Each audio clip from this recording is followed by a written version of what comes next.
Hello అండి, అందరికీ నమస్కారం. Welcome back to our channel.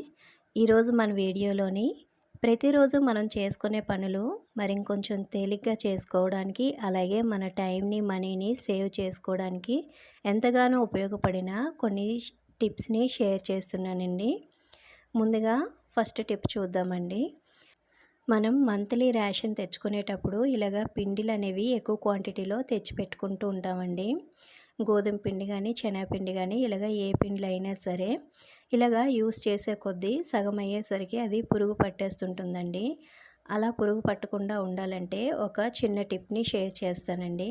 ఒక పేపర్ తీసుకొని అందులోని హాఫ్ టీ స్పూన్ వరకు రాళ్ళుప్పు వేసుకోవాలండి. ఇలా రాళ్ళుప్పు వేసి దీన్ని ఫోల్డ్ చేసి ఒక చిన్న పొట్లంలాగా కట్టేసుకోవాలి. ఇలా కట్టిన దాన్ని పిండిలో కనుక పెట్టుకుంటే పిండి అనేది పురుగు పట్టకుండా ఉంటుందండి. ఆ పిండిలో ఉన్న తేమంతా కూడా ఈ ఉప్పు అనేది పీల్చేస్తుంది. దీనివల్ల పిండి అనేది పురుగు పట్టకుండా ఉంటుందండి. ఈ టిప్ తప్పకుండా యూజ్ అవుతుందండి. తప్పకుండా ఒకసారి ట్రై చేసి చూడండి.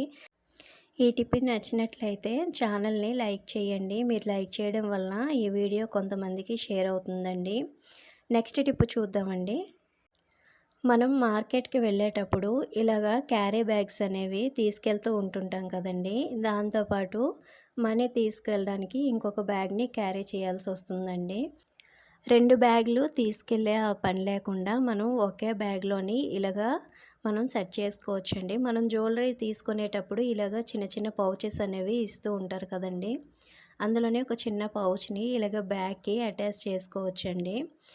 గమ్ అంటించైనా పెట్టుకోవచ్చు. నేను సేఫ్టీ పిన్ యూజ్ చేసి పెడుతున్నానండి. ఈ విధంగా పెట్టుకుంటే ఇందులోని మనీ కానీ, చేంజ్ కానీ చాలా ఈజీగా పెట్టుకోవడానికి, తీసుకోవడానికి, క్యారీ చేయడానికి కూడా చాలా సింపుల్గా ఉంటుందండి. ఈ టిప్ అనేది చాలా బాగా యూజ్ అవుతుందండి. ఒకసారి తప్పకుండా ట్రై చేసి చూడండి. మీకు తప్పకుండా నచ్చుతుందండి. మీకు యూస్ఫుల్ అనిపిస్తే వీడియోకి ఒక్క చిన్న లైక్ మాత్రం చేయడం మర్చిపోద్దండి. ఈ విధంగా చేంజ్ని, మనీని మనం ఇందులో పెట్టి చాలా ఈజీగా క్యారీ చేయొచ్చండి. నెక్స్ట్ టిప్ చూద్దామండి. మనం ఎక్కువగా ఇయర్ రింగ్స్ కానీ, బ్యాంగిల్స్ కానీ, జ్యువెలరీ కానీ 1 గ్రామ్ గోల్డ్ అనేది ఎక్కువగా యూజ్ చేస్తూ ఉంటాం కదండి. అవి కొద్ది రోజులకి వాడే కొద్దీ షైనింగ్ అనేది పోతుందండి. నెక్స్ట్ అక్కడక్కడ బ్లాక్నెస్ అనేది వచ్చేస్తుంటుంది. అలా రాకుండా ఎక్కువ రోజులు షైనింగ్తో ఉండాలంటే ఒక చిన్న టిప్ షేర్ చేస్తానండి. మనం జ్యువెలరీని అలాగ బయట పెట్టేయకుండా ఇలాంటి బాక్స్లోని పెట్టుకొని మనం యూస్ చేసే టాల్కమ్ పౌడర్ ఏదైనా పర్వాలేదండి. కొద్దిగా పౌడర్ని ఇలాగా వీటిపైన వేసి కొద్దిగా బాక్స్ని షేక్ చేసి కనుక మనం స్టోర్ చేసుకుంటే మన జ్యువెలరీ అనేది ఎక్కువ షైనింగ్గా, కలర్ షేడ్ అవ్వకుండా ఉంటుందండి. ఈ టిప్ అనేది బాగా వర్క్ అవుతుందండి. నేను ట్రై చేశాను. ఒకసారి మీరు కూడా ట్రై చేసి చూడండి. నచ్చితే కనుక లైక్ చేయండి. నెక్స్ట్ టిప్ చూద్దామండి. ఒక చిన్న బౌల్ తీసుకోవాలండి. ఆ బౌల్లోని కొద్దిగా పసుపు వేసుకోవాలి. ఒక హాఫ్ టీ స్పూన్ ఉంటుందండి. హాఫ్ టీ స్పూన్ పసుపు వేసుకొని ఇందులోని హాఫ్ టీ స్పూన్ వరకు తేనెను వేసుకోవాలండి. ఈ రెండు కూడా బాగా మిక్స్ అయ్యే విధంగా మనం మిక్స్ చేసుకోవాలి. పసుపు ఒక పావు టీ స్పూన్ తీసుకుంటే తేనె కూడా పావు టీ స్పూనే తీసుకోవాలండి. రెండు కూడా ఈక్వల్ క్వాంటిటీలోనే తీసుకోవాలి. ఈ రెండు కూడా ఇలాగా పేస్ట్ లాగా ప్రిపేర్ చేసుకోవాలి.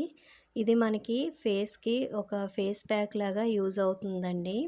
ఈ ప్యాక్ అనేది ఆయిల్ స్కిన్ వాళ్ళకి బాగా యూజ్ అవుతుందండి. డ్రై స్కిన్ వాళ్ళైతే యూజ్ చేయొద్దండి. కొంచెం స్కిన్ అనేది డ్రై అయిపోతుంది, కానీ ఫేస్ మీద ట్యాన్ అనేది బాగా రిమూవ్ అవుతుందండి. అలాగే చిన్న చిన్న మచ్చలు కానీ, కొంతమందికి పెదవుల పైన కొంచెం బ్లాక్గా ఉంటుంది కదండి, అలాగా ఉన్న వాళ్ళకి ఇది బాగా యూజ్ అవుతుందండి. ఇది ఫేస్కి అప్లై చేసి ఒక 5 మినిట్స్ ఉన్న తర్వాత కొంచెం చల్లటి వాటర్ తోటి, కూల్ వాటర్ తోటి కొద్దిగా వాటర్ వేసుకొని స్క్రబ్ చేసుకొని ఫేస్ కనుక ఇలాగా క్లీన్ చేసుకుంటే ఫేస్ అనేది చాలా స్మూత్గా ఉంటుందండి. చాలా నీట్గా కూడా ఉంటుంది. ఈ విధంగా చూడండి, చేతి మీద అప్లై చేస్తున్నాను. ఈ విధంగా ఒక ప్యాక్ లాగా అప్లై చేసుకొని ఒక 5 మినిట్స్ ఉండి తర్వాత కూల్ వాటర్తో కనుక మనం ఫేస్ కడిగేసుకుంటే చాలా బాగా పనిచేస్తుందండి. ఒకసారి తప్పకుండా ట్రై చేసి చూడండి. ఇప్పుడు హ్యాండ్స్ అనేవి క్లీన్ చేసి చూపిస్తాను. 2 హ్యాండ్స్ కూడా డిఫరెన్స్ మీకే తెలుస్తుంది చూడండి.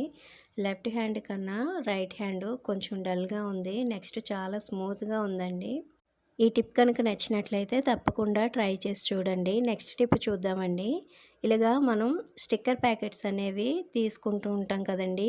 స్టోన్ స్టిక్కర్స్ తీసుకునేటప్పుడు అవి స్టోన్స్ అనేవి మనం స్టిక్కర్ ఇలాగ తీసి పెట్టుకునేటప్పుడు స్టోన్స్ ఊడిపోతూ ఉంటాయండి. ఇలాగా ఎక్కువ స్టిక్కర్స్ వేస్ట్ అవుతూ ఉంటాయి. ఇలా వేస్ట్ అవ్వకుండా ఇంకా స్టిక్కర్స్ అనేవి మంచి షైనింగ్‌తో ఉండాలంటే ఇప్పుడు ఒక టిప్ చెప్తానండి. మనం నెయిల్ పాలిష్ తీసుకునేటప్పుడు ఇలాగ ట్రాన్స్పరెంట్ నెయిల్ పాలిష్ అనేది ఉంటుందండి వాటర్ కలర్‌లోని. ఇలాంటి నెయిల్ పాలిష్ తీసుకొని స్టిక్కర్స్ పైన కొంచెం మనం ఇలాగ అప్లై చేస్తే స్టిక్కర్స్ అనేవి స్టోన్స్ ఊడిపోకుండా ఉంటాయండి. ఇంకా మంచి షైనింగ్‌తో కూడా ఉంటాయి. ఈ విధంగా లైట్‌గా జస్ట్ అప్లై చేస్తే చాలండి.